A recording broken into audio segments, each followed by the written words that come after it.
Now, what is the difference between central bank and commercial bank? Commercial banks, as we had done, on the shortcomings, no profit is coming, their profitability ratio is very low.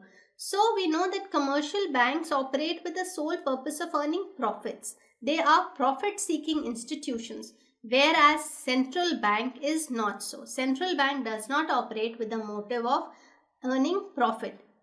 Its main function is to control these banks, to see that the economy is working properly. This is its major function. So it is not a profit-seeking institution. Next, commercial banks have public dealings. We do not go to RBI to open our account. That is not the function of RBI. RBI deals with the government, central and state banks, and all the public dealing is done by the commercial banks. So commercial banks do public dealings, whereas central bank deals with governments, central and state governments, and all the other commercial banks. It does not deal with public. Commercial banks mobilize savings and channelize them into proper use, whereas central bank ensures that other banks conduct their business with safety and in sync with national objectives.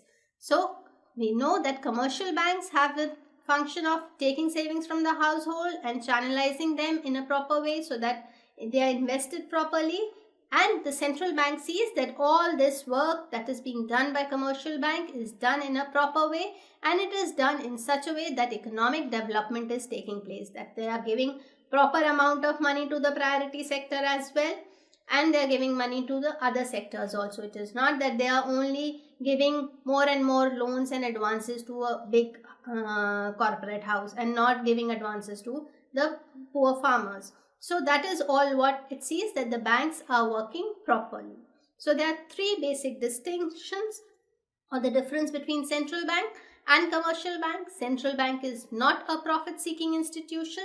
It is one that controls the commercial banks. It does not have any public dealing, and it sees that the central bank is operating or is conducting its business with safety and with the purpose of economic